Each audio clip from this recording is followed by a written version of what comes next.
hot water soup. My favorite. Actually, we're not making hot water soup. Today we're making Dalgona Coffee, which actually sounds like something they would have had in Lord of the Rings. Frodo! Would you like some Dalgona Coffee? Why, yes, Gandalf! I'd love some. That's not. Anyway. This, this consists of some instant coffee, some sugar, and some hot water combined and tastily spun into a joyous confection of amazement. Yes, I use that kind of sugar. And so today on Vic's Nearly Naked Cooking Adventures, we're making Dalgona Coffee. One of these specialties from Rivendell. It is an elvish treat to delight the senses.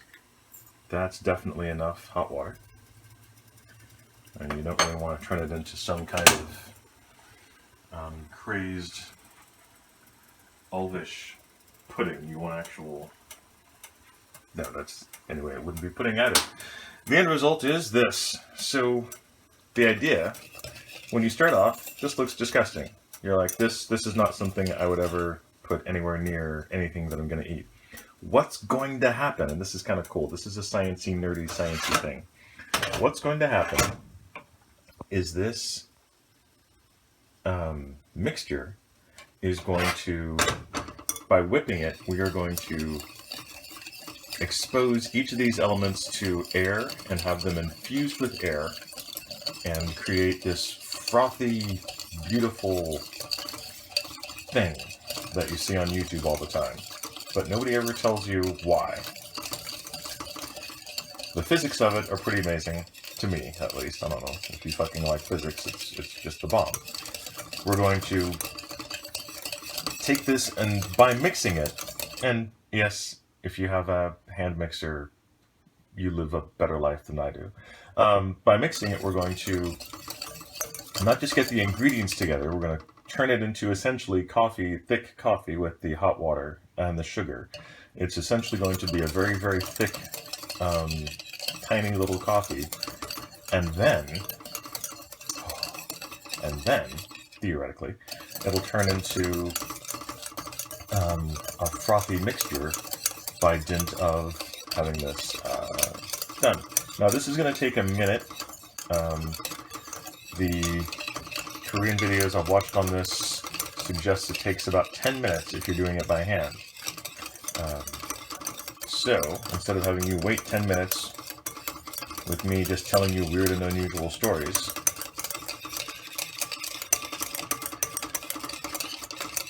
which honestly I can't think of any.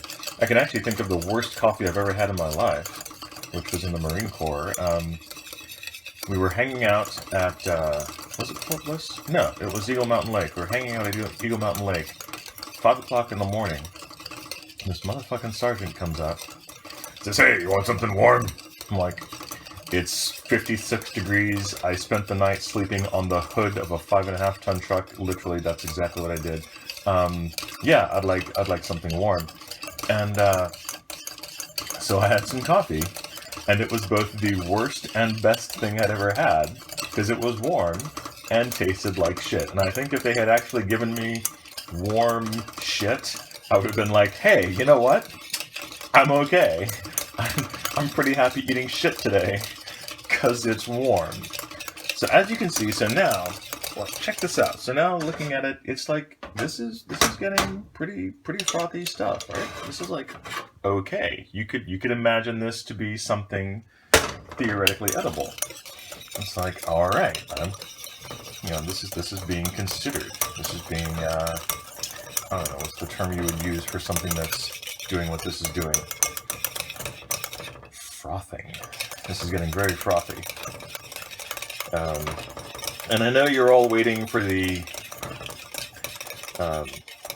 Nearly Naked Adventures version of the tincture making process, but well, like most things Victor, it got a bit bigger and longer than I imagined at first, and then, well, I'm still working on making it into a purely satisfying experience for all of us. Okay, maybe we'll just say weird shit for 10 minutes.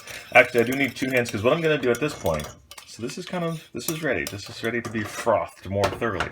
I'm going to hold it on its side like this, and then froth it in kind of a whipping motion around in a circle. I'll let you see it in a minute, because that process does a really good job of actually getting things nicely frothed and moved forward. Frothed. I like that word.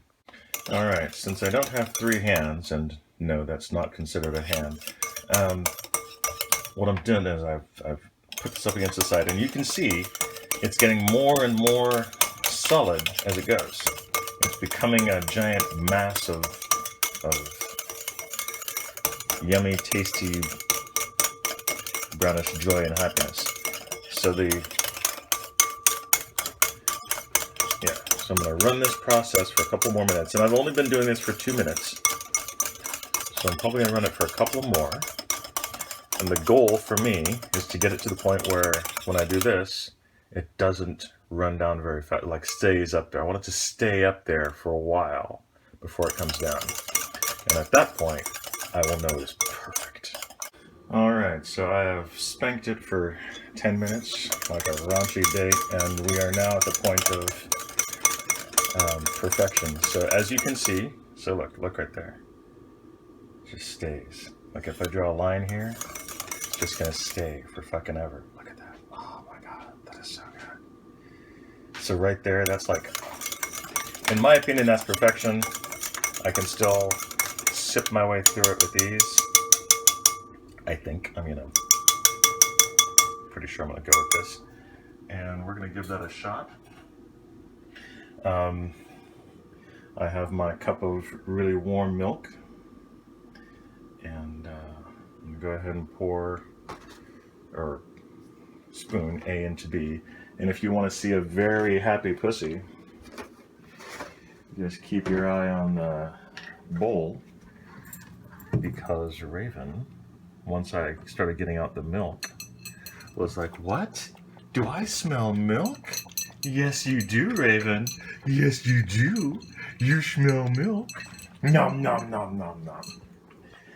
Alright, so 1 more minute, and we'll get this done. Oh my god. So, had a little taste of that stuff. Oh, this is some serious shit. So, this is this is the mug my son gave me. And this is the end result. You can froth yours more and turn it, if you have like a little mixing machine, you can turn it into something so stiff that it gets a little nice little whip there, you know. I mean, stiff is good, don't get me wrong, but this is the result. And oh shit, that's good. Sorry. Oh, that's really good. Yeah. Wow. So this has been Victor's Nearly Naked Cooking Adventures, and making the raunchy date, as Jennifer likes to call them now. And so if you see me with a smile on my face, and you know I've just finished having a raunchy date. Enjoy.